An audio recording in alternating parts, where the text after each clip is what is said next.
This is WYMT Mountain News Weekend Edition.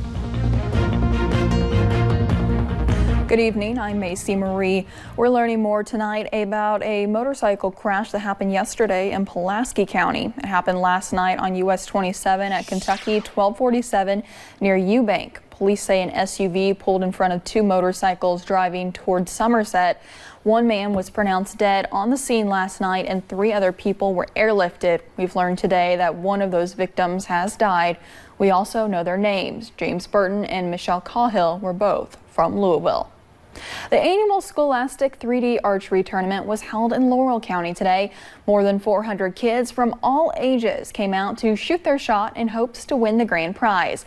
WYMT's Lauren McCourt caught up with some of the archers who say this tournament is more than just a competition. No matter how you got started.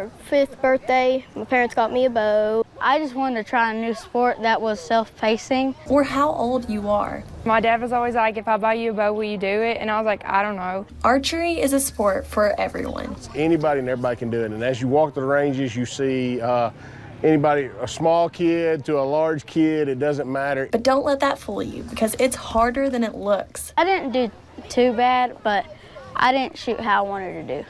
This weekend at the Laurel County Fairgrounds, more than 400 kids came out to compete in the Scholastic 3D Archery Tournament. I shot a 138 out of 240. Which, if you're like me and have no idea what that means, It's decent. it's a pretty good score. But for these kids, it's more than just a competition. You get to talk to a lot of people, you get to meet a lot of people, and overall it's just a lot of fun. Probably making new friends and just the friendships that I've made. It's about making memories and continuing to grow. You just see the progress every day of getting better. Because what you put into the sport, it's good to see archers that start at an elementary age, and by the time that they reach high school, they're receiving college scholarships. is what you'll get out. In Laurel County, Lauren McCourt, WYMT Mountain News. Gross said though there is a lot to plan with this event, she's thankful they had a great turnout this year. This morning, the 8th annual Mountain Shrine Ride brought many out for a good cause. Every year, the Shriners raise thousands of dollars for the Children's Hospital in Lexington. The ride began in Whitesburg and ended at the Mineshaft Harley-Davidson shop over in Pikeville. General Manager Clint Mead says although these guys look a little rough, they truly do care for the kids. I would say motorcyclists in general probably will donate and do more for the public than most public groups do. Usually this event brings out around 80 people. Another annual ride held for the Shriners Children's Hospital is Hillbilly Christmas in July, coming up in just a little bit more than a month, and last year this event raised $60,000.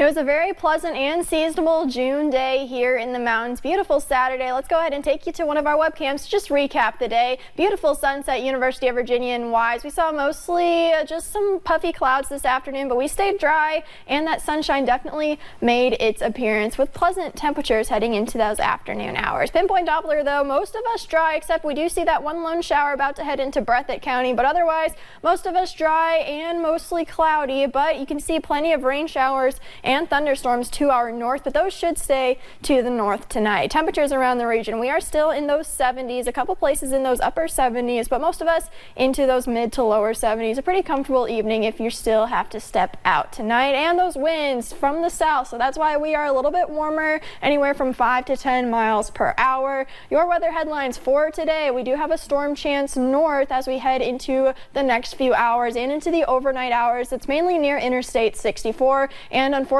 for your Father's Day, we have showers and storms on the way. I'll break down that forecast in just a little bit. All right, thank you, Kelly. And we have some sports news to pass along to you. We learned tonight that a former Kentucky Wildcat is headed to LA to join LeBron James. The New Orleans Pelicans and the LA Lakers agreed to some terms. The deal includes 6 players. Tommy Poole will have more details coming up later on in sports. Davis requested a trade to LA earlier in the year, and he said he would be willing to sign a long-term deal in the near future. And in national news, gunfire inside a California Costco sent customers running for their lives. Police responded, were prepared to take on an active shooting situation. But as Melissa Rainey reports, it was an argument pushed to a deadly end. Chaos at a Southern California shopping center. shoppers filing into the parking lot after shots rang out inside a Costco in Corona, triggering panic throughout the store. I seen people yelling and crying. It was like a chaos, like all the shootings that you see in Vegas and all over the world. As police helicopters circled from above, officers on the ground secured the area, prepared for a standoff. Officers arrived, anticipating an active shooter situation. When they went inside, officers found a different situation. There was apparently an argument inside, some type of argument that ensued into a gunshot. One man was dead when police arrived, 3 others, including the alleged shooter, wounded on the floor. There was 2 other adults with apparent gunshot wounds that have been transported to local area hospitals, and there was a shooter detained inside, and he has been transported to a local hospital. Officials haven't named the gunman or victims, and the relationship remains unclear, though one of the wounded has been identified as an off-duty LAPD officer. I'm Melissa Rainey reporting. Cash registers at Target stores are back online after a 2-hour system outage today. That outage left shoppers venting frustration online, but also commending workers for efforts to diffuse tensions amid some of those long lines. Target said guests were unable to make purchases at its stores. Meanwhile, shoppers took to social media to complain that registers weren't working at dozens of stores across the U.S.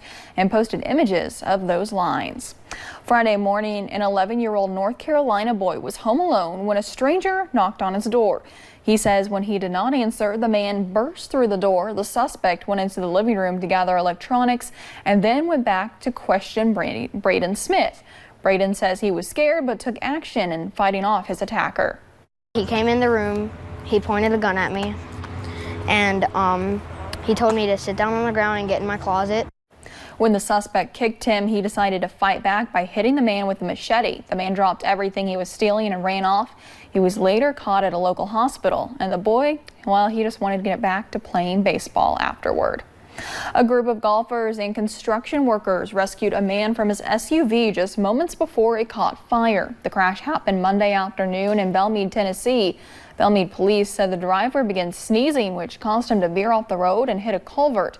The SUV then spun back onto the road and overturned on the driver's side. A group of nearby golfers and construction workers immediately ran to it and began trying to push it upright.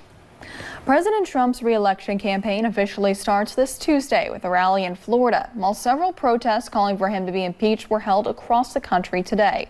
A recent poll showed President Trump trailing Joe Biden and other leading Democrats in several key swing states. And today, protesters gathered across the country calling for the president's impeachment. But now it's on us, the people, to demand that the U.S. Congress initiate impeachment inquiry so we get answers to expose the depth of the corruption of this administration. Counter-protesters also made their voices heard. The 2020 presidential election is 507 days away. The United States is ramping up cyber attacks on Russia's electric grid, and it's placed potentially crippling malware inside the Russian system. That's according to a report by the New York Times. The Times reports the malware has been placed deeper into the Russian grid than ever attempted before. It's meant partially as a warning and also to position the U.S. to conduct cyber attacks should a significant conflict with Russia arise. 2 President Trump administration officials told the Times they believe the president had not been briefed in any detail about the malware. A pair of explosions rocked Somalia's capital, leaving 8 people dead, the director of an ambulance service said on Saturday. Another 16 people were wounded, some of them seriously. A car bomb detonated near the Somali parliament headquarters and caused the most damage. The al-Qaeda-linked al-Shabaab extremist group, which often targets the capital with high-profile bombings, quickly claimed responsibility for the latest attack. The Chilean Minister of Mining updated the public today on rescue operations for 3 Bolivian miners who were trapped in a mine in northern Chile. 1 miner was found alive and in good condition, while another was found dead, and 1 still missing. Bolivia's president sent condolences to the families of the dead miner and added that his government will assist in returning his body. And still to come on Mountain News Weekend Edition. Saudi Arabia and the United Arab Emirates are calling for decisive action to protect energy supplies after 2 oil tankers were attacked this week. Our dry weather stretch comes to an end just in time for Father's Day. I'll break down tomorrow's rain chances in my full forecast coming up.